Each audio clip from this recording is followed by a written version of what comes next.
for anybody who shows up late. All right, this is going to be epic. Look how big the room is getting. I keep accepting people. Nice. This is so epic. So for those of you who do not know Sue, yes, I will say you've been living under a rock. But Coach Sue Enquist, she was a player at UCLA. She has, I believe, the first All-American status for a player at UCLA. And then soon after, she coached at UCLA. She's won tons of national titles. She's in the Hall of Fame. She's doing magnificent things for the game. And I'm just so blessed that she's been able to take a few minutes out of her busy schedule to meet with all of us. So one thing that I wanted to do, if you are comfortable, is I want to open up the floor to you guys to share where you're from. Because I think the more, like Sue was saying this before we started recording, the more interactive this conversation can be, the better for all of us. Any questions that you guys have at the very end, I guarantee you are questions that multiple people in the room have. So be prepared to ask questions towards the end. He's going to be sharing a lot about parent-player relationship, which I'm so excited because we haven't talked about much of that here. And before we do that, if you guys are willing to share via your voice where you guys are from, your family's name and where you're from, or if you don't feel comfortable doing that, just head to the chat box and write who you are and where you're from, so we can get a gauge of where from all over the country you are. And don't mind the sun that's about to blind me in my room right now. All right. Some of you are very excited to share where you're from, so I'll let you guys kind of take over. I love hands are already going up. John, let's start with you. Or if he's just Yep, this is John Rule from Kearney, Nebraska. Woo, love it. I'm headed out there tomorrow for a couple clinics. I'm so excited. Can't believe I see you in less than 24 hours. It's wild. All right. Anybody else? We're Jay and Katie Weatherly, and we're from Yakima, Washington. Oh, okay. Got some West Coast action. I love that. Uh-huh. That-a-way. Love it. I'm Kayla Leyland, and I'm from Oceanside, California. Oh, yeah. We're neighbors. I'm a deep fly ball from you. I'm in San Clemente. I love it. Yes, I think she's been the most excited. She's verbalized how excited she is to have you here. That's so awesome. All right, Schuler fam, go ahead. This is Fenway Schooler from Northampton, New Hampshire. Love that. Here's random fun fact. I lived in New Hampshire for 18 months when I was 10 months old. How about that fun fact? Wow. Fun fact. Yes. I love random fun facts. Yes. Beautiful. Awesome. Go ahead, Trav. I'm Travis Andrews from Kokomo, Indiana. Nice. And I am Mills Andrews' dad. She's on here as well. So Great. Nice to meet you. nice to meet you. Pumped to have you guys here. I love it. And like I said, if anybody would rather not share, verbalize, you can write it in the chat box because we'll have access to that for the rest of the day. Anybody else want to share where they're from? It's so cool. I love that we're from everywhere. The game is growing, Sue. It's growing so much. It's crazy. It is. It's crazy. I just think it's wild because I played at Purdue University and softball wasn't even started until 93 there. But Sue, you were coaching and winning national titles all through the 90s. So it's pretty crazy how big the game has grown, especially coming off of the World Series and now this AUX team that just finished their season. So cool. All right, anybody else want to pop in and share? If not, I'm going to open up the floor to Sue to teach all of us how to be better. Ashley, first of all, I just want to say thanks. And I hope there are three things that I hope that our little group today feels when we're done. Number one, that you have a little more information and perspective. Number two, maybe a little bit more peace of mind. That's going to be a tough one. That's going to be a high goal of mine. It's a tough one because going through your path to college is a challenging one, and playing club softball, and I'm assuming most of you are playing club or travel ball, that is also another level of commitment and information that you're taking in. And then last is inspiration. I hope that you're able to walk away knowing you can be better, we can be better. And the key is to always be improving and moving forward and getting better and not getting stuck in other people's junk or misinformation or the things that you can't control. So those will be 3 things that I'm hoping that you'll feel when we're done. When I had an opportunity to do this with Ashley, our industry has an amazing amount of respect for Ashley. Parents, you probably already sense this, but you don't understand the range she has. She has a beautiful legacy. She has a trusted name in the business space. And most importantly, she has a passion for making your lives better and putting forth the architecture, the plan, the training, and hopefully that leadership that she maintains. So you can go out there and have fun knowing the game's going to kick you in the stomach. So Ashley, it's always wonderful to be on the stage with you. You're gonna make me cry. Gee. It's so fun. I just love that you were able to do this. I loved, first of all, having you on the podcast. I feel like that was a century ago, but it was like a year ago. And you just have so much knowledge. So just thank you so much for being here. And for anybody that doesn't know Sue, this is going to be fun. And this is such a treat. So, all right. And it's really how I want to just construct this moment in time with you is to just be mindful of questions you have. Maybe you're the person that's like, I don't want to answer. I don't want to ask a question. Just throw it in the chat box.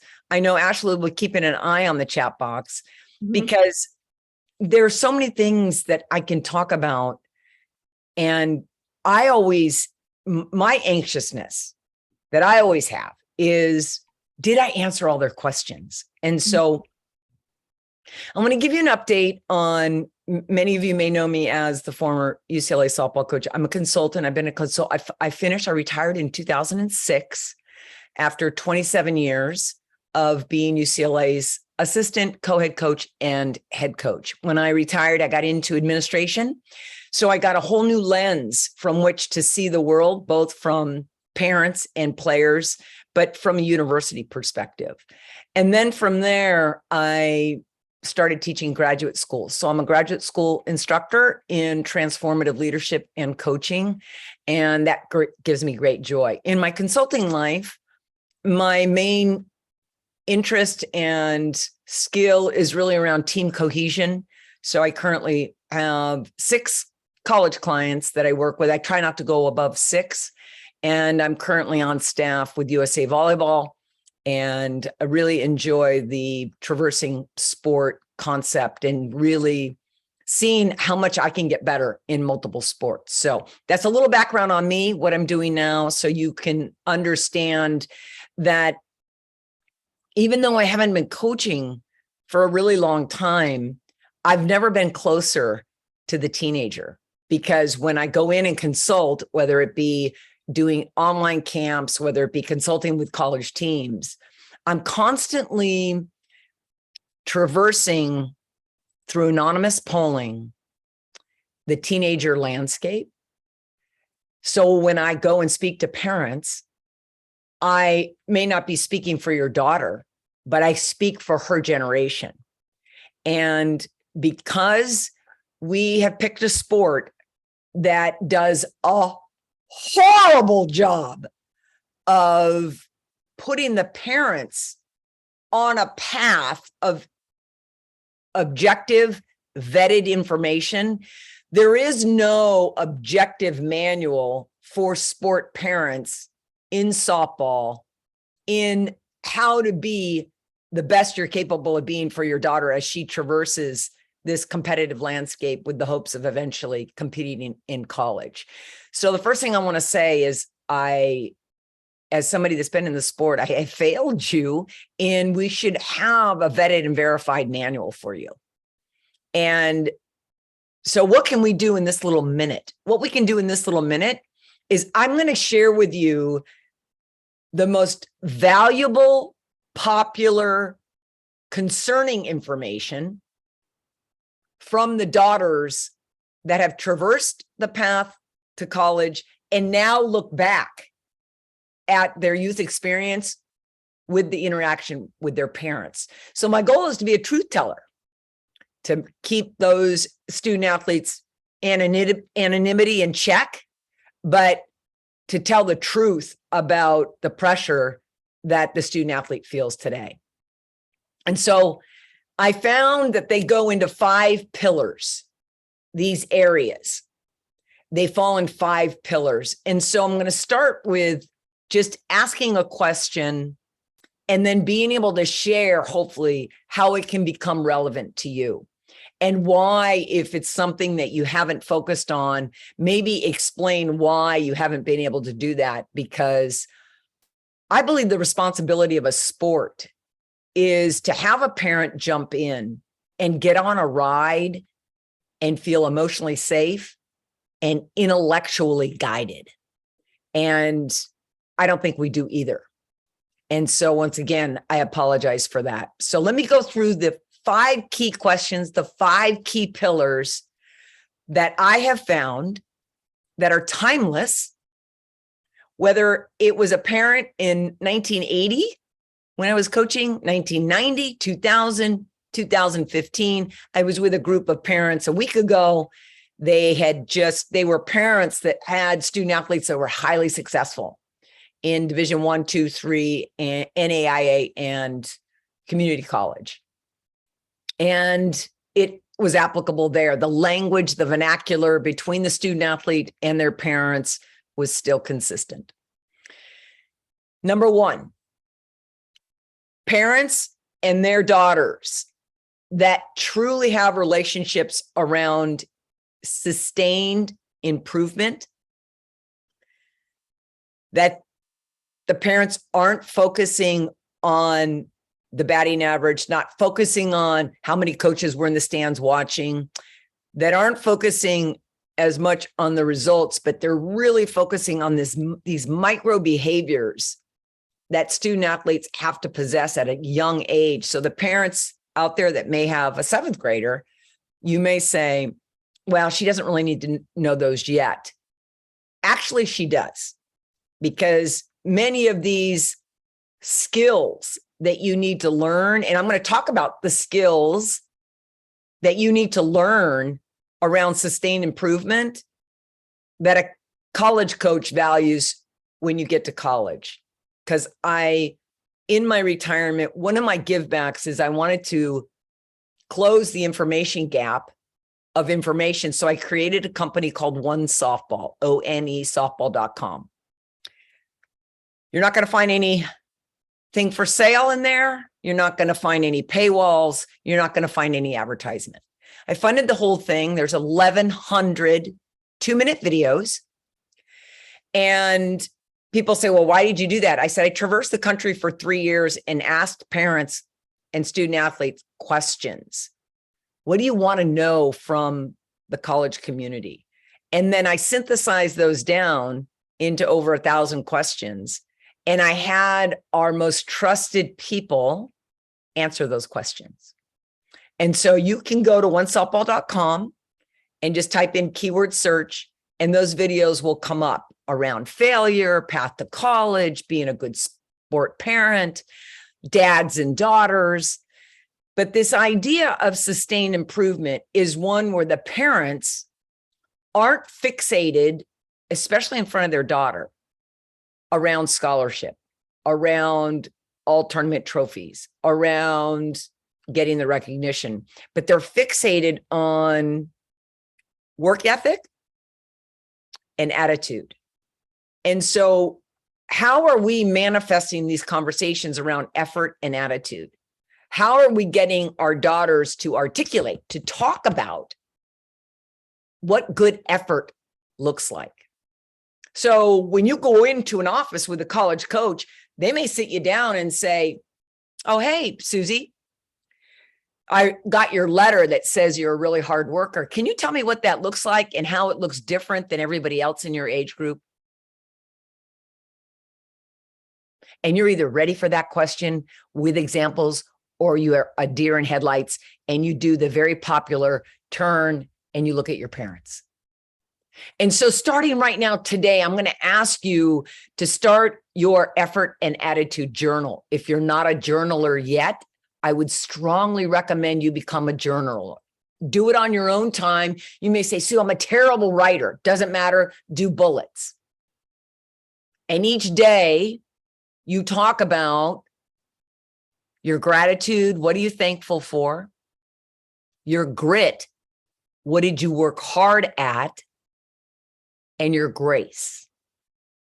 Grace means unmerited acceptance. I want you to give grace to yourself. You may not have gone 3 for 3. I want you to give grace to yourself that you may not have gotten an A in the chemistry. So you still have high standards, unmerited acceptance. But the key word is acceptance. Because if I can teach you to have grit, grace, and gratitude every single day when you're talking about effort and attitude, you're going to have a ton of things to talk about when you're in front of your coach. Coaches today, I'm with college coaches every day of every week. College coaches are looking for families that are obsessed with improvement, but they balance it with joy. So we're going to always work about the standards. That's the performance stuff, the effort and the attitude. But the parents have that ability to lace through it joy in the fun zone. So what we want you to know, one, the number one pillar as a family, what are we doing to celebrate improvement? Not winning tournaments, not going 4 for 4, but what are you going to do as a daughter in the dugout? What are you going to do hustling from position to position so you can demonstrate your work ethic? You can demonstrate your attitude that is one that is positive because you picked a game, a sport where we all fail. And I'll talk about that because failure is another one of the pillars. The second thing I want to talk about is what I call competitive greatness. Competitive greatness is the top of the pyramid of success of John Wooden's, his demonstration and his model of how you become the best version of yourself was through his pyramid of success. Because we must teach you as parents of sport children and young daughters, we want to teach the adults to be fixated on personal success before you worry about the team success, because I have to be full in my own heart, in my personal success, before I can serve a team. And parents are the important pillars. They are the ends of that daughter to teach her all about performance, my effort and my attitude, but also about relationships. How I learn to get along with one another, how I learn to be a good servant leader. I've got to help my teammates, even if I put myself second when I am in with my team. But when I'm home, I've got to work on my own personal success. I've got to fill my own, at UCLA, we used to call it our emotional well. We, as students and families, are in charge of pouring into our student athlete so they come to the ballpark emotionally full, so they can manage, I'm not starting. They can manage, I dropped in the lineup. They can manage, I gave up a home run. They can manage, I'm playing second base instead of shortstop. They can't manage those things if their emotional well isn't full. Competitive greatness is defending the values that your family stand by. I ask you right now, if I pulled your daughter aside and I say, what are your family values? They may say, well, what do you mean? Well, what does your family stand by? What does your family keep score on? What does your family hold you accountable for? And most of you will be able to come up with a series of character skills. So competitive, the second pillar, I want you as a student athlete and parents to be able to have more clarity around what are your family values? Because when you get to college, you're going to be with people that don't have values. You're going to be with people outside of an athletics department that don't have values. They don't have anything that keeps them focused on being a good person and being a good performer. Because to be the best version of yourself, you have to perform well and you have to be a good teammate. Doesn't matter if it's in work, school, or ball.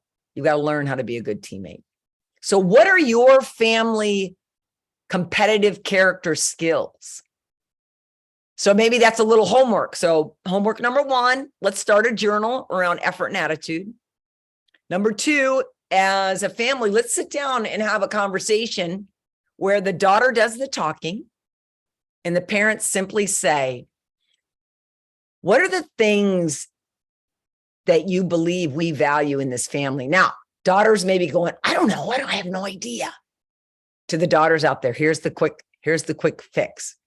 What do your parents complain about? What do your parents complain about?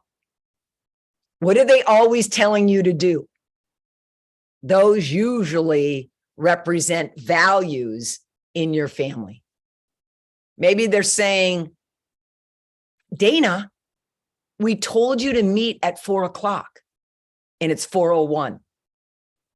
That's, if you've heard that all your life, that means your family, your parents are saying time management is important. Caring for others' time is important. Anytime you go late somewhere, you've held up a minute of somebody else. Even as Ashley talked about apologizing that we came on a minute late. So we owe you a minute. And that's how we look at life, is time is something people give to each other, and always to be sensitive to that. So number 2, your competitive character. What does your family believe in and stand by? And then tell me what it looks like. What does it look like? And what doesn't it look like? Because what we're trying to do is we're trying to teach character skills that become you when you go to college, so you can go out there and be the best version of yourself, whether you're on a good dorm floor, whether you're in a good apartment, whether you're on a team where there's a lot of values on the team or not. You see, high performers can be great anywhere.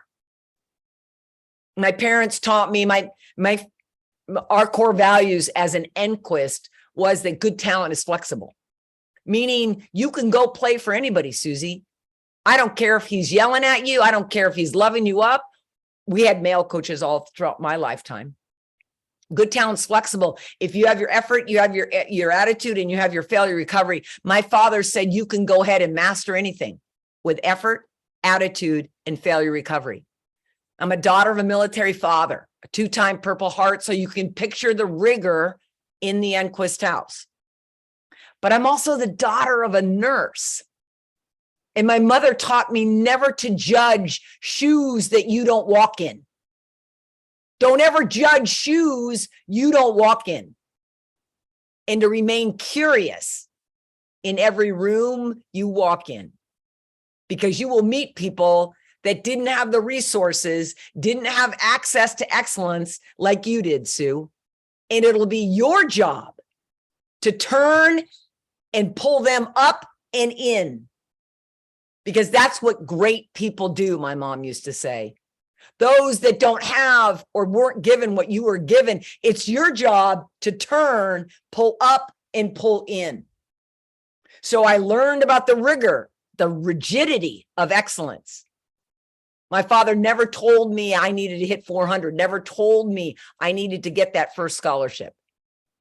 But man, did he give it to me in the car ride home if I had a crappy attitude, or if I didn't hustle after I hit that top spin ground ball out back to the pitcher.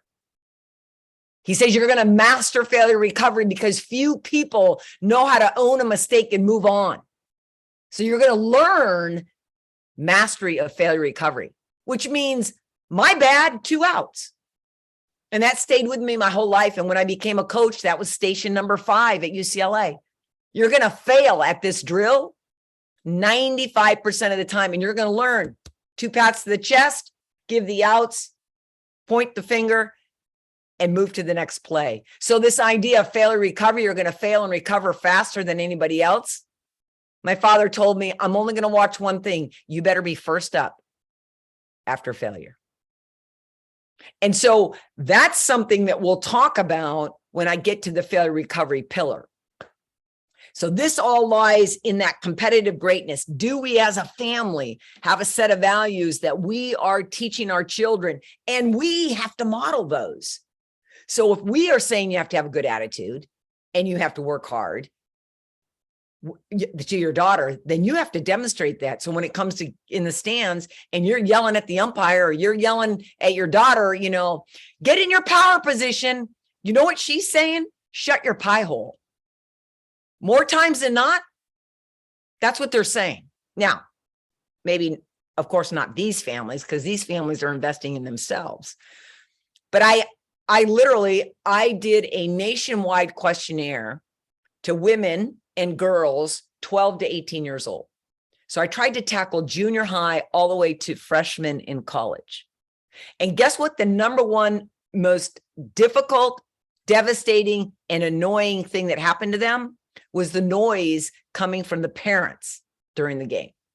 So I want you to put that in your back pocket. And I know some of you are going to say, oh, I'm going to ask my daughter when we get done talking to Sue. Don't ask your daughter, because she's not going to say, oh, yeah, Dad, you know, Sue outed me. Yeah, it really is annoying. I'm going to just challenge you to have a quiet game each week and let them hear each other's voices.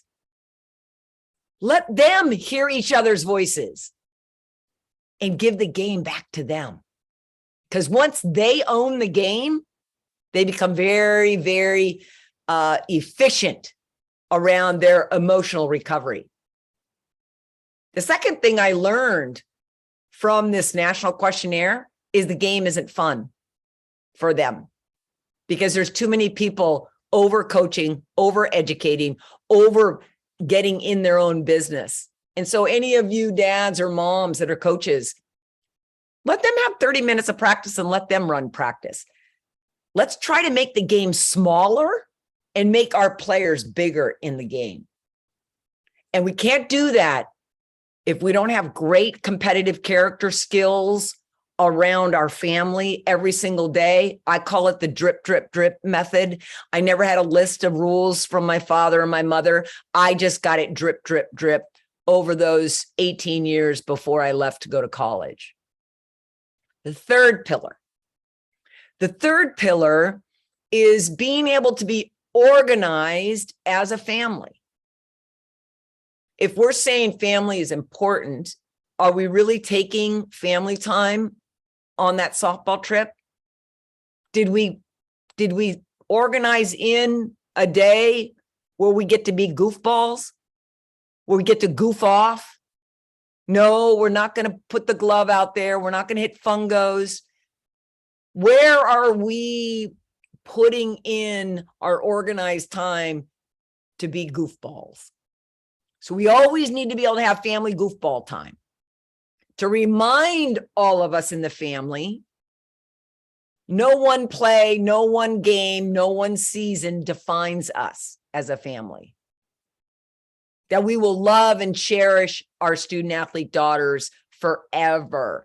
And what she does on a ball field will never be more important than who she is as a human being. And we must drip, drip, drip, drip that every single day. So stay organized on your priorities, family and faith. If you elect to have your faith, then get into your friends and your sports. And right behind family and faith is your academics. But I know it's summer, so, you know, maybe you don't have to deal with academics, or maybe you're in summer school, but academics will always come after family and faith. So stay organized around what's important as a family. And you must drip, drip, drip that for years. So she knows, I'm going to go in there and just go for it. My parents have my back. They love me regardless.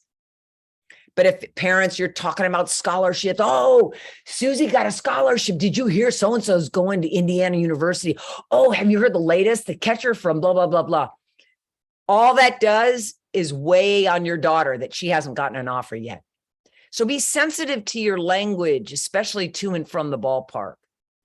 Have what we call them when I was coaching at UCLA, back in the day, we drove vans. And you can imagine when we portioned off the team into the vans, the people that were in my van were like, oh, brother, we're in the head coach's van. What a nightmare. And we had a gal, her name was Amanda Simpson. She graduated, became an attorney. She says, Coach, we have a rule in the van that we're going to make what we call a competitive boundary. I said, okay, tell me about this competitive boundary. When we're done competing, we come in the van, we just want to be who we are. We don't want to be your players. And we want you to just be the van driver. I said, okay. I love that idea that when we get in the van, I'm just the van driver. Now, little did I know they were making fun of me, parents, because for short, they were calling me VD. You know, VD. I was like, no, I'd rather be called van driver, not VD. The older parents may know that, and I love that idea of competitive boundaries. So maybe as parents, we draw competitive boundaries and we remain silent unless our daughter wants to talk about the third inning when the count was 2-2 and why she looked at that fatty that went down the middle. Maybe she doesn't want to talk about it. Maybe she does, but be good listeners first. I encourage sport parents to ask questions when the daughter is interested in talking about the game. But if not, enjoy the silence. Let her put her music in and chill. Maybe you've gotten those lessons, but I'm here just to remind you as a sport parent, those are wonderful lessons to remember. To remind her every day those valuable words of I love to watch you play. Those build her self-confidence. And I'm not big on self-confidence. I coached 15 Olympians. We won 11 national titles. Confidence is elusive. Confidence is something you talk about after in the media tent when you're talking to the media. All I want you to strive for, student athletes, all I want you to strive for is, am I ready? And if you can remember, no one moment is bigger than your body of work. Think about all the extra work you're doing with Ashley and all those extra swings and those extra ground balls. Those go into your performance inventory. And you take that performance inventory into that moment. The wonderful thing about the game is simple. The game is fundamental. You got topspin ground balls, you've got backspin ground balls, and you got miss hits. That's defense. You've got to get that ball and throw a strike to a target between the four corners, shoulders and hip bones. Got it. Pitchers, you've got to hit that 17-inch freeway to the catcher. Got it. When I run the bases, I'm going 60 feet and I'm turning left. Got it. The game has not changed since the day I played. You master the fundamentals and the world is coming after you. So make sure you have that ability to stay organized around what's important and when you're going to do it and what you're actually going to be doing. Stay organized. And as parents, we've got to allow that time for goofball time as a family. No one moment is bigger than your body of work. The fourth, resilience. The number one performance character skills that colleges are telling me players don't have it. The number one performance character skill colleges are telling me prospects don't have. They don't have the ability to make an error, bounce back, pat the chest, give the outs, point the finger, and get to the next play mindset. Because they're so wrapped up in the results, it affects their persona. And you start working on failure recovery today, and you master that, and you get in that meeting with that coach, and they say, well, why should I pick you? Look them in the eye and lean in and go, I've mastered failure recovery. I know next play mindset better than anybody you're recruiting. Because trust me, you may be a hot middle infielder. Trust me, they're looking at 50 of them. You may be, a bomb of an arm in center fielder. They're looking at 50 of them. Oh, you're the go-to? You're number one in Indiana? I'm looking at 25 pitchers. And so we've got to remember that the college coach now has the whole world to look at.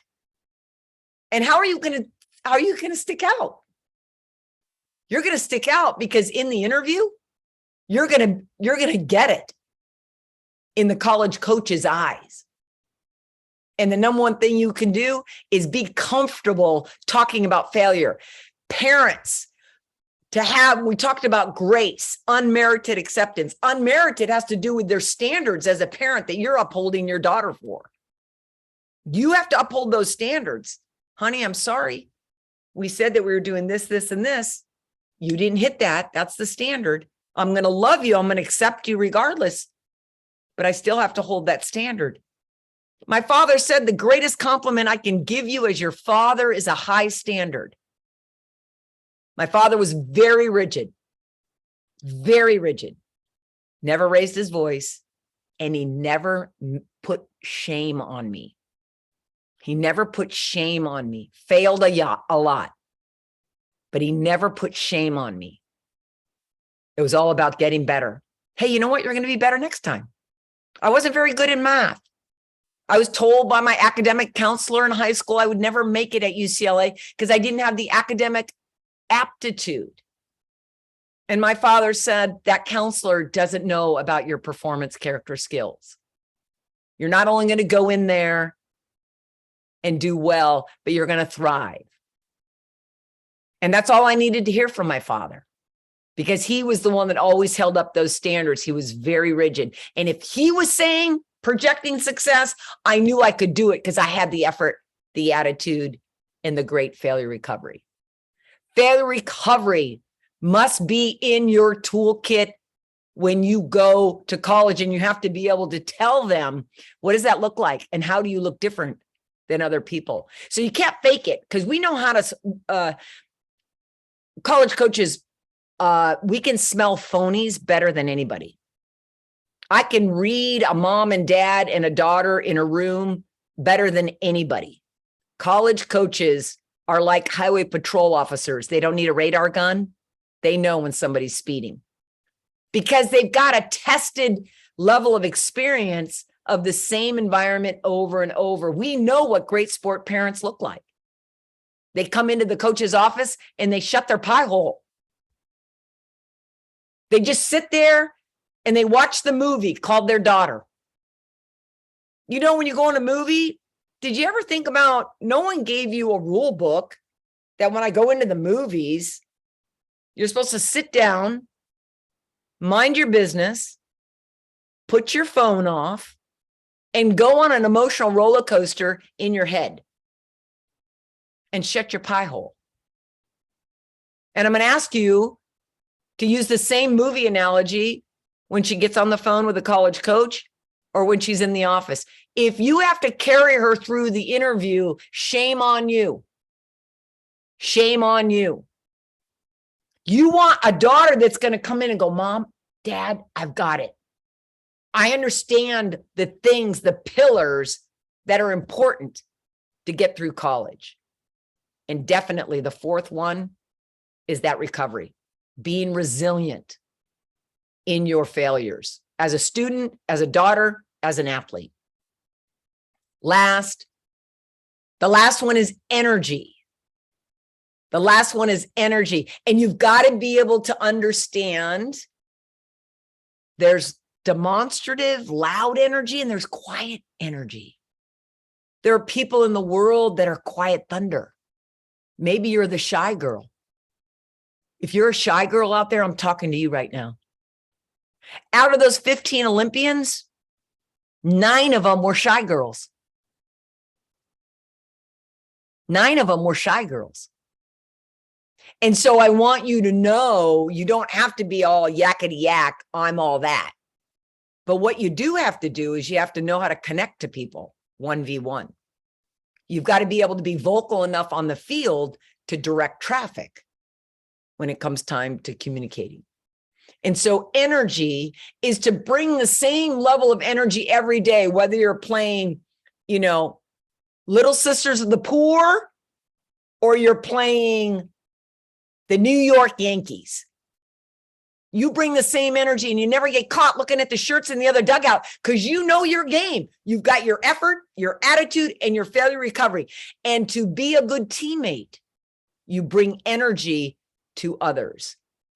2 hours at practice, 2 hours on a game, I'm bringing energy to others. So my energy goes out, whether it be quiet, connecting 1v1, or it's demonstrative with my whole team. So in review, these are the things that you need to look at. Sustained improvement as a family, to focus on the process and not the result. Competitive character skills. Are you as a family really clear and coherent around what's important as a family member? And can she articulate what they are? Tell me what they look like. Tell me what they don't look like. Are you organized as a sport family? And do you make time for being goofballs? So your daughter knows their siblings, her mom and dad love her unconditionally. Have you mastered failure recovery? And are your parents holding you accountable when you fail? You fall short in class, it may cost you. You may miss a game. You fall short being organized packing, you may have to pay the price. I can remember when I was in junior high and we were packing for a trip and we were going to go to this camp. I forgot my glove. I forgot my ball glove. And I'm in the back seat and I said, Dad, I forgot my glove. He says, you'll figure it out. I'm like, but I'm left-handed. Everybody on the team is right-handed. I'm left-handed. And he turned, he said, you're an Enquist. You've mastered failure recovery. You failed. You're going to recover. You'll figure out how to put that right-handed glove on your other hand. And I remember propping up going, I think I can do that. I think I can do that. So I borrowed a right-handed glove because I was raised to have grace. He gave me grace, but his standard never wavered. The car didn't stop and turn around. We were only 10 minutes from the house. But I remember that. I admire that about my father because it taught me you can't cut corners. You can't make your daughter's life easier when she fails. You actually build confidence saying, you'll figure it out. You'll figure it out. Because daughters today, they always figure it out. And then after that opportunity to figure it out, I had more confidence. And so for me, that taught me a lot around what my father had taught me on failure recovery, staying organized, failure recovery, and then giving good energy. Let's not ever minimize giving good energy to our teammates because teams beat opponents, not individuals. This last year, I was the consultant for team cohesion for USA Volleyball. USA Volleyball has been a sport for 60 years, but USA Volleyball had never won a gold medal. USA Volleyball had 13 opportunities. It was our 13th opportunity to win. And our team had said, we never really thought about putting team first because we're so focused on ourselves in making the Olympic team. And the head coach, Coach Karai, said, Sue, they have to believe in the energy they give each other. They have to believe that 12 Olympians are going to beat the opponents. Because we don't have the number one player in the world. We don't have the number two player in the world. We don't have the number three player in the world. But he says, I guarantee you we have the 12 best. And so for a year, we prepared on Zoom around becoming great teammates. And USA Volleyball went from 23 people to 18 people to 12 Olympians. And we made a commitment to be 23 strong because 23 went through that year wait for the USA Olympics in Tokyo. And so we headed to Tokyo, 12, but with a 23 strong mindset. And we focused on teammateship and giving energy to each other. And the team went through that tournament. And in the advancing quarters, semis, and finals, no one beat them once to win that gold medal. Not to mention 2 starters went down, but those 2 that came up behind them filled that slot. It's my favorite story now when I talk about the importance of giving energy and being a great teammate and not making it about you. Sustain, compete, organized, resilience, and energy. How are you going to remember that? It's easy. The acronym spells SCORE. From this day forward, I hope you scorecard your personal and your professional life. Woo! That was so good. Oh my gosh. Okay, so I was telling Sue before this, I'm like in a state of overwhelm at the moment. And I feel like this talk, I don't know about you parents, but like I feel like I can definitely use a scorecard for not only you guys, but like for myself. Like this is like a universal roadmap. And it just feels good. And Ashley, it is. I use it every day. What it helps you do is when you get stuck as a parent or you get stuck as an athlete, go through the scorecard and you're going to find one of those areas is out of whack. So it builds awareness when to the student athletes there, and sometimes you're just stuck on something, right? You're just not in a good place. Go through each one of the pillars. Am I focusing on sustained improvement? Nope. I'm actually getting caught up on feeling nervous because I'm going to the Colorado tournament. Okay, perfect. What do I need to do to reset? And so there's things that you do in each one of those areas, and your parents can help you. Your parents have these abilities already in them. But I'm going to try to create the framework so it can become more intentional, because raising a daughter today is very challenging, and being a daughter is very challenging. Our world is sick. Our world is angry. We have social justice issues. We are celebrating the greatest civil rights act in America, and then the next day we took away women's rights. Doesn't matter what side of the aisle you're on. It's just understanding everybody has angst. I tell parents this all the time. Don't get caught up on you believe this and they believe that. Get caught up on being curious of what everybody believes so you can be sensitive to them. I challenge you to stop trying to change people's opinion. As a sport parent, just be a good listener. And understand, okay, that's what they believe. Stop trying to win the argument. So I have people that are super conservative in my life, people that are super liberal. And my mother, the nurse, said, remember, if you didn't walk in their shoes, just remain curious to understand the path that they walked on. And man, does that help me go through life super happy. Retired with a set of enthusiasm. I want parents today to be enthusiastic about crazy town called club softball. Like, I want you to be enthusiastic about this clown car we're in, right? Doesn't it sometimes feel like a clown car? Like, what is the truth out there as a parent? And the only thing I want to share with the parents, nobody knows your daughter better than you do. And so when it gets gray, go with your gut, because nobody knows your daughter better than you do. Stop deferring to Coach ABC on something. You know your daughter. You know her strengths and her weakness. Rely on that and go with your gut. It won't let you down when it comes to being the parent. Nobody knows the parent better than the athlete, and the athlete better than the parent. Bingo. Question before we have some questions flooding in. But I just want to ask, for the sake of everyone here, how often should we check the scorecard as a family? Like, I feel like it's important to go over this stuff together. Is it like a once a month thing? Just when you need it? What do you recommend? Every person's different. Yeah. So remember, there's personal and professional. So parents, they have personal and professional. Athlete has personal, academic, and athletic. Everyone's different. It's a personal scorecard, right? So you can decide, I want to do it at home once a week.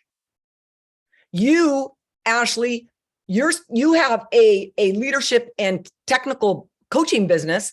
You're going to have to first ask, how often do we want to go over this as athletes? Yeah. And get a democratized voice, right?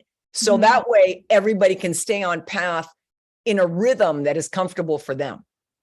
You guys better believe the new set of 6 months of this academy. We are doing this like all the time. You know, I want to answer some of those questions. Somebody asked, what did that player look like that caught your eye during camp? This is really easy. If you're going to a camp and the camp starts at 9, be there at 8 and help them pick up trash or set up ball bags or do whatever. Or stay late and pick up trash and hang up ball bags to do whatever. If you're going to a college camp, I'm going to see 700 of you in summer camp. You're like, oh, coach, no, there's only like 80 people. I'm running like 5 of those, 6 of those. How do you separate yourself? Be helpful, be resourceful, be positive, hustle everywhere. Not jog, lazy jog, sprint everywhere. Anytime they go, we've got AABs. That's a stat at UCLA. It's called above and beyond. AAB. Go to every AAB drill, meaning drills are over at noon. Lunch starts at 12:45. We've got AABs from 12 to 12:45. Stay there.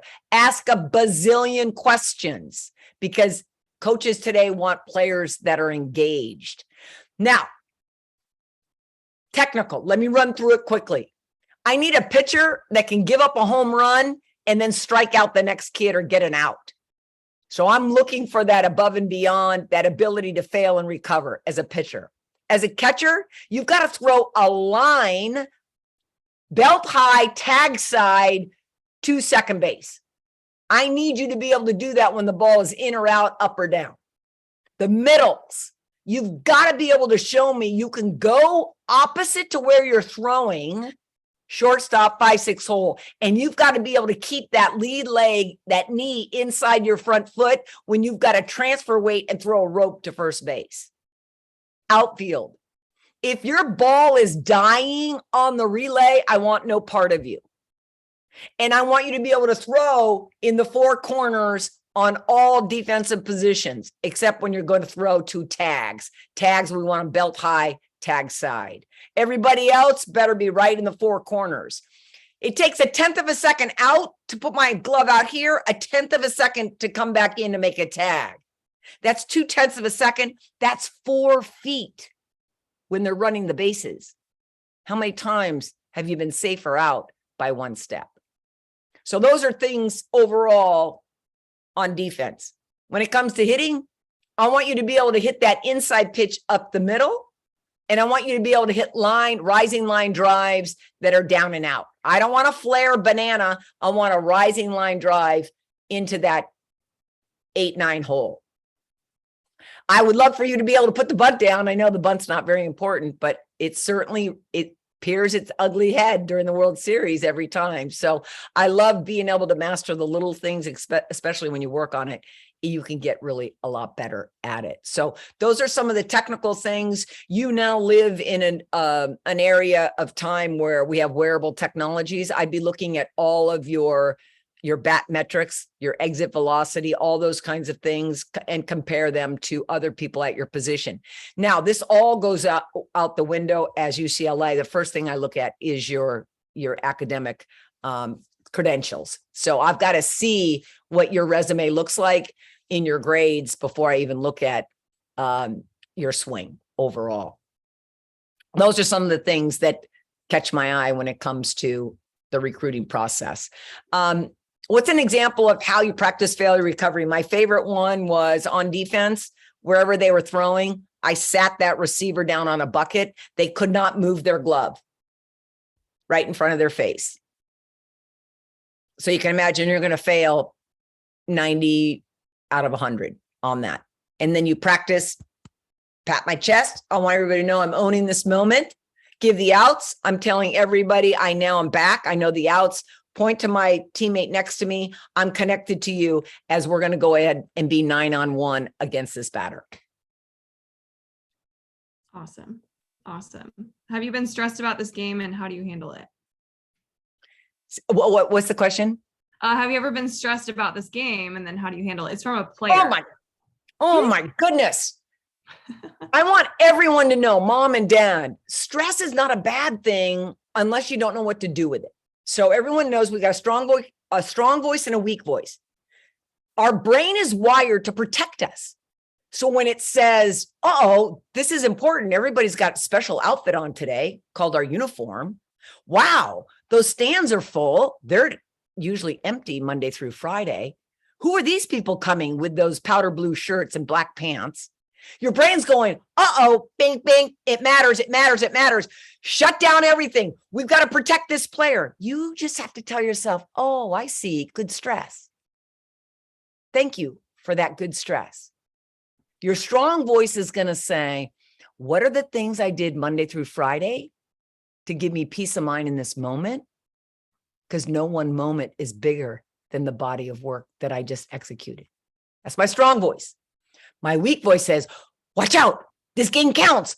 Oh, the college coaches are here. That's the weak voice gnawing at you. You're not good enough. You're not fast enough. Did I ever have that? Every great athlete has a strong and weak voice. The difference between the great athletes that make it to the top and those that don't reach their potential, the great athlete knows who to listen to. The great athlete listens to the strong voice. Always lets the strong voice get the last word. But what happens is athletes don't understand that you can't control the thoughts that come in. Do you ever think about that? Oh my gosh, my parents are here. Did you ever know that that was coming? Do you ever have a conscious thought? Hey, Sue, just want to let you know there's going to be a scary thought coming around the corner in about 3 seconds. So get ready with your strong voice. Thoughts don't come in that way. Thoughts don't come in with a warning. Thoughts are bam, there it is. And what you do, you say, oh, weak voice, that goes and parks over here. And then you're like, I've worked my tail off Monday through strong voice. Sit that up in the front and keep saying that strong voice. I put in the work. I've worked on that rise ball. I cannot wait to catch up and run into her rise ball. I'm going to hunt down that rise ball. And you keep that conversation going. Oh yeah, but she struck you out last month at the Colorado tournament. Oh no, but I've put in the time. So you have to, these two voices are arguing and you've got to always let the strong voice get the last word. Beautiful. So we have a few more questions, but I want to be very, very conscious of your time, Sue. I'm good. Okay. All right. Sam had a two-parter. One's kind of funny and the other one is pretty deep and awesome. She said she's listened to a few podcasts that you've been in and want to know how Title IX has impacted your life and play it in the game. Well, first of all, a quick story. I grew up at an age where girls didn't have leagues. So I had no place to play. So I just would play with my brothers. It was because of my brother's Little League coach that let me go inside the fence, train Monday, Wednesday, and Friday. And then on game day, I was the official shagger. That was how I was introduced to Diamond Sports. John Springman was the first person that told me, Susie, you have a special skill. Stay close to the game. Stay close to Diamond Sports. I was in high school when Title IX was enacted. It gave equal opportunity to boys and girls. So that meant I could play boys baseball. I played boys baseball. A lot of people don't know this. That's how I got to UCLA. The LA Times carried this story. So Title IX not only gave me the first scholarship for softball at UCLA, it gave me my career because I never left UCLA. So don't ask me about a job interview because I never had one. I've been at UCLA over 40 years. I never left. And that's all because of that federal law. And to all the men and women on this call, how fortunate we are to live in a country that has a federal law to protect equal opportunity for boys and girls in education and in activities. And a fun fact, activities wasn't even going to be a part of the 37 words of Title IX. And they said, do you think we should put activities too? Equal access for boys and girls with activities? And they're like, yeah, let's put that in there. So the world knows Title IX as a sport amendment, but it actually was an education amendment. Oof. So good. Sam's follow-up was, I heard you love to surf. Where do you like to surf? Oh, I love to surf. I just got out of the water like 2 hours ago. I surf at Cotton's Point. I'm fortunate my brother lives down in Cotton, so I'm able to have a key and I don't have to walk the mile hike to Cotton's Point. And I surf there every day. There's 3 favorite spots: State Park, Cotton's Point, and T Street. But I predominantly go to Cotton's Point because it's not as crowded. I love it. That's so great. Fun fact, when we recorded our episode, Sue was like, we're not recording this, right? I just got out of the water. And I was like, you don't have to record it. Don't worry. Exactly. It was great. I love it. I'm coming out to surf with you sometime. Yes, you're more than welcome. 2 more questions. They come from our girl Kayla from California. So she said, is it possible to play college softball and be pre-med? Absolutely. You just have to ask the hard question to the college coach. So if I was at UCLA, so we had pre-med. So that meant 2 days a week she was going to labs. And I'm going to work with her. Go play for transformative coaches that are interested in how you're going to transform yourself as a student and as an athlete. I knew Beanne Burns, or not Beanne Burns, Bea Chervanon. She wanted to be in med.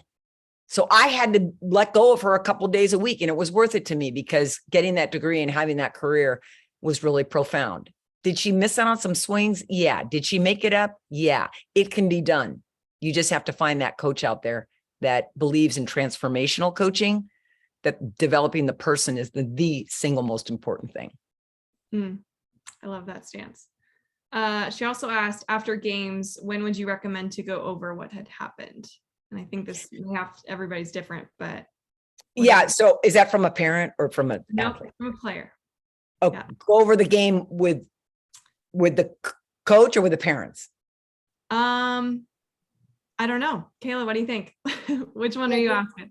Like with your parent, like after. Yes. This is what I would do. I would literally, if maybe you get in the car, you're all over it and you want to talk about it. But I'm going to challenge the parents to have new car ride rules and let the athlete drive them. So some days she's going to say, I'm all over it. And other days like, Dad, Mom, can we just have some silent time? And you notice my default is to call out the dad. I know there are moms that are crazy moms too, but I'm just going off of the anonymous polling. Is the father is the one that gets in her grill too much and too often. And we got to remember something, Dad. First, a disclaimer. This is what's classic. I'm a big parent know-it-all, and I'm not a parent. I'm not a parent, but I watch sport parenting for the last 40 years. And this is what I know to be true. Her self-efficacy, her self-belief is directly related to you building it up for those 18 years before she goes to college. The athlete that comes in broken, she has great skills and no confidence. And then I hear his language with her. No wonder he's been breaking her down, because dads, I love you to death. You're fixers. You see the problem and you want to fix it, but you didn't factor in if her emotional well is empty. So have that hard conversation when the daughter is ready. I'm going to challenge, don't talk about this when this is over. Have the daughter say, I want to talk about this on Tuesday. I want to talk about it on Wednesday. But can we start with just a simple car ride rule? Please don't talk about the game until she wants to talk about the game. And then we always have what I call the 1-for-1. If we complain about one thing, we got to find something good that supports it. And that's a great balance for your daughter that wants to get better, but she also wants to feel good about herself. That's so good. Jason. And you know what, Ashley, real quick, this is super important because it's been something that it's come true in the last 3 to 5 years. The number one operational skill that freshmen in college don't have is the ability to run their whole schedule. So Ashley, I would really encourage you as a leader for all these parents to encourage the parents to teach the daughter how to run their whole schedule. And so what does that mean? It means the daughter's in charge of her digital calendar, that she puts the games, the practices, how long it takes to get places, homework time, that she learns that digital calendar, she'll be ahead of the game. And someone's going to go, well, my daughter's only a 8th grader. No, trust me, they can do it, people. Trust me, your 8th grader can do it. Have you seen her TikTok? Like I always say, TikTok the clock. Get your digital calendar down and learn time management. They are so smart. These women and girls are so smart, but we've got to put time in and make number one thing is time management. They don't know how to work their day and stay organized.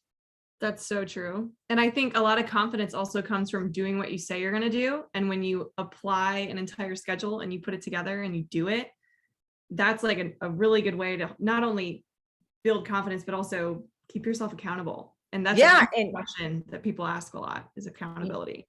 And yeah, John, I see you preach. Let me tell you why. College coaches, they're going to say, do you mind sending me your Google Calendar? You're going to go, what? Maybe you want my Facebook or not Facebook. Maybe you want my Insta page. No, I want to see your Google Calendar. I want to see how you're organizing your day and your life. Whether you're in 9th grade or 11th grade, master that. It's super chunky at the beginning. It's hard, it's annoying, but then it becomes really empowering. And your mom and dad, give your parents their life back, girls. Give your parents the life back. You are 12, 14, 15 years old. You're not 7. You're a teenager. You are 1, 2, 3, 4, 5 years from being an adult. You should know your schedule. You should know your calendar. Make your bed and do the laundry and do your dishes. I threw that in there because the moms, can we hook up the moms? Can we hook up the moms? People, when I was coaching, I'd always say, tell me how you make your mom's life easier. I always recruited the kid that wouldn't shut up. Well, first thing I do on Tuesdays, I do this for mom, busy for Tuesdays for my mom, because that's usually when she does laundry. So I try to get the first load in and then do the first load of the folding. I was like, I want that kid. I want that kid right now. I want that kid that is responsible, that's helping their mom, helping their dad. I want that kid, because then when she strikes out, she's got perspective. She already knows what she's about. She's ready to go take on the world and not worried about, I struck out, I can't hit the rise ball. Don't get me started.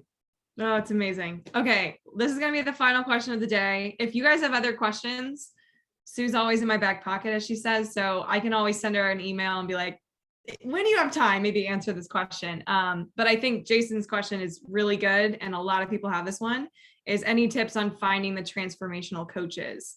And I'm guessing to coach your athlete. I think that's important. Yeah. Yep. And I'm going to tell you, I very rarely, I know, Ashley, you know, I don't sell anything. I don't sell anything. So transparently, I want you to know that I work for NCSA. I do their educational leadership. If you're looking, now I'm going to assume if you're not like, oh, which ones are the transformational coaches in the top 25, that's super easy. Just ask all the travel ball people. They're going to be able to tell you, hey, this person is interested in developing the person and not just the player. But what about the other 1,250 colleges that you don't know about? That's where you use technology. And for me, Next Collegiate Sport Athlete, NCSA, they are huge. Disclaimer, don't buy a thing. Don't buy anything. Just go on their website and use all of their technology to get organized on how you line up your colleges. Then you use and defer to all of Ashley's network. There isn't a coach in the country that would not take Ashley's call. But do me a favor, carry your own weight, people. Ashley's not your agent. Everybody would take a call from Ashley, but it's your job to get organized on, I call it the 50-10-5 rule, 50-10-5. Pick your 50 schools, pare them down to find out what 10 are interested in your daughter. And then out of those 10, rank your top 5, and then find out which one of those are transformational. And you want some quick tips? Ask the coach to talk about their biggest failures.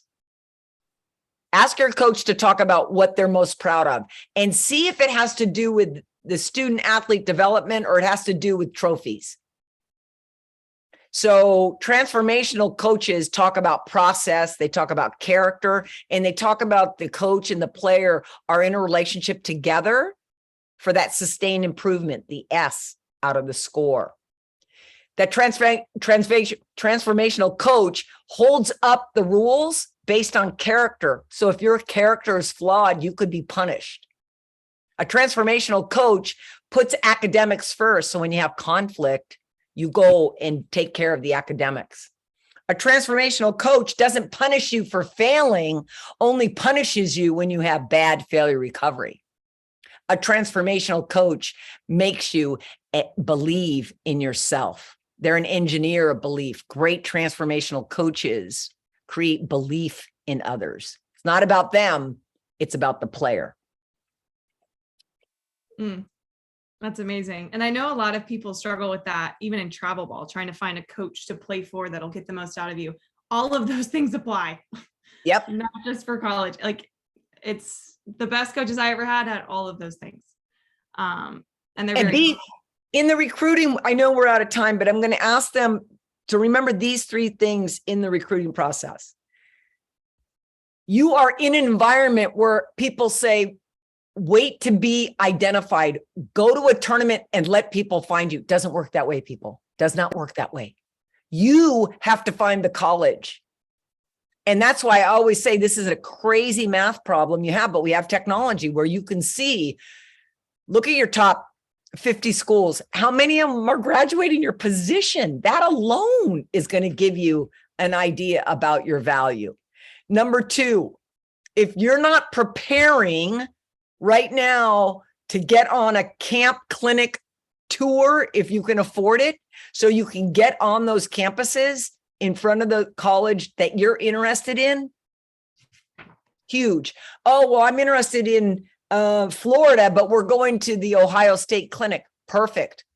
Make a smash at Ohio State because Ohio State may have coaches that are from other colleges and we all know each other.